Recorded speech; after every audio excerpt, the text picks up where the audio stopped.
ሌላ ወይስ ስደተኛ ተፈናቃይ መስለው ስደተኛ ካምፕ ነው የሚገቡት። አሊያም ደግሞ የኤርትራ ወይም የትግራይ ታጣቂ ደብል ልብስ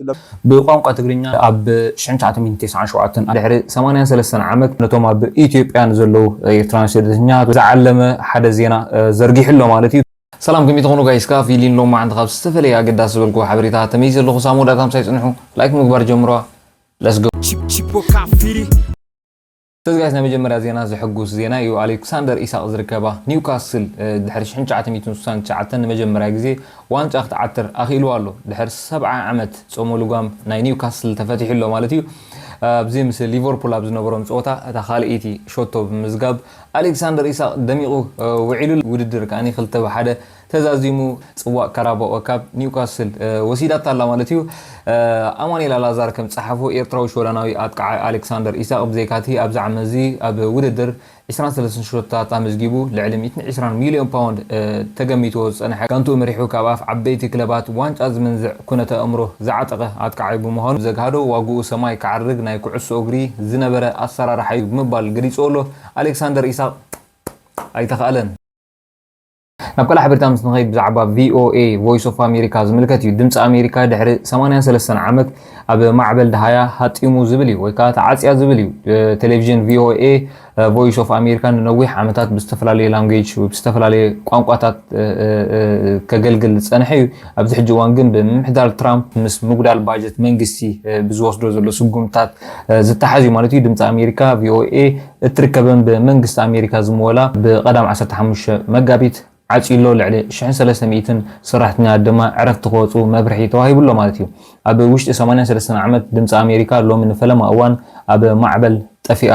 ክብል ብምምሕዳር ባይደን ዝተሸየመ መዝነቱ ኣብ ምርካብ ዝነበረ ዳይሬክተር ድምፂ ኣሜሪካ ማይክል ኣር ሞዊዝ ኣብ ናይ ውልቆ ፌስቡክ ገጽ ኣስፊሩሎ ማለት እዩ። ዓርቢ ምሸት 14 መጋቢት ቤት መንግስቲ ዋይት ሃውስ ንድምፂ ኣሜሪካ ዘመሓደር ኤጀንሲ ዓለም ለኻዊ መራኸቢታት ዩናይትድ ስቴትስ ኤጀንሲ ኦፍ ግሎባል ሚድያ ዝርከብን 7 ትካላት መንግስቲ ከከም ኩነታቱ ናይ ምዕፃው ምጉዳልን ስጉምቲ ክውሰደን ምዃኑ ኣስፊሩሎ። እቲ መምርሒ ስዒቡ ኸዓኒ ኣስታት 1000 ዝበፅሑ ሰራሕተኛታት ድምፂ ኣሜሪካ ቀዳም ንግሆ ስራሕቶም ደው ከብሉ ካብታ ሰዓት እያ ኣትሒዞም 10 ቅድሚ ቀትሪ ብኣቆፃፅራ ዋሽንግተን ዲሲ ደሞዞም እናተኸፍሉ ኣብ ዕረፍቲ ክፀንሑ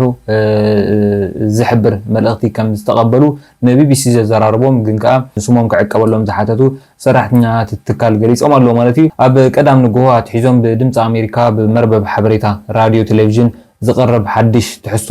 የሎን እንተኾነ ዓርቢ ተዳልዩ ኣብ መስመር ዝነበረ ፈነወ ቀዳም ኣብ ራድዮ ዝተፈነወ መደባት ምንባሩ ቢቢሲ ኣረጋጊጹሎ። ናብ ሰራሕተኛታት ዝተላኸ ኢሜይል ንብረቶም ክሳብ ዝመልሱ ዝኾነ ምስቲ ትካል ዝተሓሓዝ ነገራት ከይጥቀሙ ተወሳኺ መምርሒ እንተልዩ ድማ ብናይ ውልቆም ቴሌፎን ኢሜይልን ክለኣኾም ምዃኑ እቲ ቢቢሲ ዘዘራረቦ ሰራሕተኛ ኣመልኪቱሎ። ከም ዝፍለጥ እዛ ማዕከል ዜና ብባጀት መንግስቲ እትምወል ድምፂ ኣሜሪካ ጃፓን ኣብ 1942 ንመደበር ኣሜሪካ ድሕሪ ምድዳባ ኣሜሪካ ድማ ብኡ ተደፋፊኣ ናብ ካልኣይ ኩናት ዓለም ኣብ ዝኣተወትሉ እዋን እያ ተመስሪታ። ድምፂ ኣሜሪካ ንናይ ደገ ሰማዕት እምበር ንኣሜሪካውያን ዝዓለመ ብዙሕ መደባት ኣይተምፅን እያ ተልኡኻ እውን ኣይኮነን ማለት እዩ። ብኣስታት 47 ቋንቋታት ቀንዲ ኣብተን ናፅነት ፕረስ ትሑት ምዃኑ ዝንገረለን ሃገራት መደባት እትፍኑ ዝነበረ ድምፂ ኣሜሪካ ብቋንቋ ኣምሓርኛ ብ1982 ጀሚራቱ ብቋንቋ ትግርኛን ኣፋን ኦሮሞ ከዓኒ ኣብ 1997 ኣትሒዙ ስሩዕ መደባት ክትፍኑ ምጽናሓ ይዝከር ማለት እዩ። ካልእ ምስ ትራምፕ ዝተሓሓዝ ኣሜሪካ ብልዕሊ የመን ዕጡቃት ሑቲ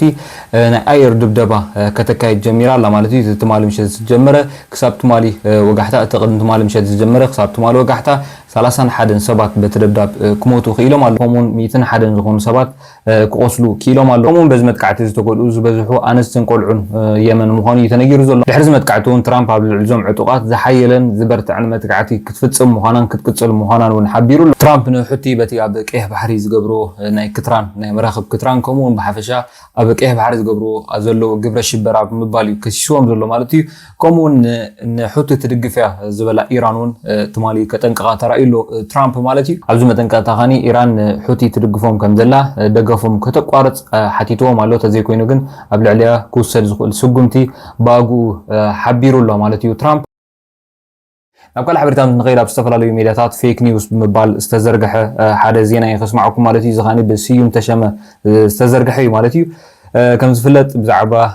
عصب ويكاب حفشة مس إيرترا زلو خناتات كاب زجمر إثيوبيان إيرتران زلو فحفح كاب زجمرات حيزو سيوم تشمه زغسكو سولو زلو يكان تاي لو خمس زرب نوي حجزي تخطاتيلنا نيرنا مالتي ابز حج وان كانتهم بإثيوبيان زلو إيرتران سدتنيات ويكال باستفلالي منقد زاتو إيرتراوين زعلم حدا زينا زرقي حلو مالتي وتزينا انتاي مخانو مجمري خسمعكم አሁን በቀጥታ ይደርሰኝ መረጃ ነው ማንብላችሁ የኤርትራ ወታደሮችና ሰላዮች አዲግራት እና መቀሌ ገብተዋል ያል መረጃው ስለዚህ ትዜና ይሉ ዘንብቦ ዘሎ እንታዩ ናብ አዲግራት ኮሙን መቀለ ኤርትራውያን ሰለይቲ ወታደራት አትዮም አለው ይዙ ዘሎ ወታደሮች የሆኑ አርሚ 42 15 17 33 35 እና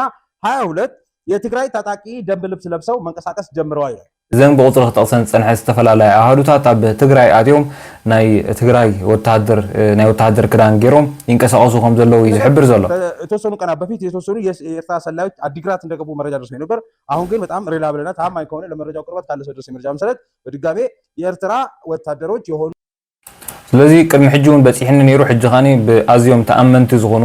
ሰባት እዩ በፂሕኒ ዘሎ ናይ ኤርትራ ወተሃደራት ናይ ትግራይ ወተሃደር ልብሲ መሊሶም እዮም ትግራይ ኣትዮም ይዙ ዘሎ ሻዕቢያ ወታደሮች ትግራይ ውስጥ ወረራ ፈጽመዋል በቀጥታ መንቀሳቀስ ጀምረዋል ማለት ነው ስለዚህ ብሓፈሻ እቲ ቀንዲ ካብቲ ንኩናት ዝጉስጉስ ነገር እዩ ማለት እዩ ብሓፈሻ ወተሃደራት ኤርትራ ናብ ትግራይ ኣትዮም ወረራ ፈፂሞም ኣለዉ ሕጂ ይዝብ ዘሎ በዚ ኸ ሓደ ካብቲ نخوينات زعدمو نجارات حدا نجاري زمالتي نجارو ሳናጋነው ኤርትራ በቀጥታ ወረራ እየፈጸመች እንዳለ የሚያሳይ ነው በእርግጥም ኤርትራዎች ከዚህ ቀደምም እንደዚህ ነው የሚያደርጉት በተራጋሚ ተናግሬያለሁ ቀድመው ሌላ ወይስ ስደተኛ ተፈናቃይ መስለው ስደተኛ ካምፕ ነው የሚገቡት አላም ደግሞ የኤርትራ ወይም የትግራይ ታጣቂ ደንብ ልብስ ለብሰው ስለዚህ ኤርትራውያን ኮሚዮም ዝገብሩ ከም ስደተኛ ተመሲሎም መጀመሪያ ዘአቱ ወይ በሐፈሻ ንዓኻ መሲሎም ምሳኻ ድጸንሑ ይዝብ ዘሎ ማለት እዩ ስለዚህ ነቶም ኣብ ኢትዮጵያ ዝቕመጡ ስደተኛትን በሐፈሻ ኣብ ኢትዮጵያ ዘሎ ኤርትራውያን ዝዓለመ ተመሳስለው ነው መኖር መንቀሳቀስ የሚጀምሩት አሁን ይሄ የጌታቸው ረዳ ቡድን ላይ መፈቀለ መንቀሳቀስ አደርጋለሁ ብሎ እያለ ያለው ቡድን በዋናነት በኤርትራ ወታደሮችና ሰላዮች እየተመራ ያለ እንደሆነ ለዚህ ነቶም ኣብዚ ሕጂ እዋን መፈንቅለ መንግስቲ ክንገብር ኢና ዝብሉ ዘለው ናይ ህወሓት ኣባላት እቶም መብዛሕትኦም ኤርትራውያን እዮም ዝብሉ ዘሎ ይገባል ወይም ደግሞ ሻዕቢያ በቀጥታ እጁን አስገብቶ ወረራ እየፈጸመ እንደሆነ ልንረዳ ይገባል ስለዚህ ዜና እዚ ናይ ሓሶት ዜና ወይ ካ ፌክ ኒውስ አላርት ምባል ኣብ ዝተፈላለዩ ሜዳታት ክዝርጋሕ እውን ቀኒሎ ከም ዝፍለጥ ሲም ተሸመ ቅድሚ ሕጂ እውን ኣብ ኣዲስ ኣበባ ብዝካየድ ዝነበረ ግፋይ ይኹን ካልእ ኣብ ልዕሊ ኤርትራውያን ዝኸይድ ዝነበረ ኣቐዲሙ ብዛዕባ ኣብ ልዕሊ ኤርትራውያን ዘለዎ እንታይ ክገብሩ ክእሉ እንዳበለ ሲሉ ብግምት ዝዛረቦ ዝነበረ ወይ ኣብ እዚ ሜድያ ቀሪቡ ብዝዛረቦ ጥራይ ኣብ ልዕሊ ኤርትራውያን ዝወርዶም ዝነበረ ብዙሕ ነገር ذكري مالتي حجون بزعبا سدتنيات مسيلو يم زاتو እንዳበለ ከምዚ ዓይነት ናይ ሓሶት ዜና ተረጋጋሚ ክዝርጋሕ ጀሚሩ ኣሎ ማለት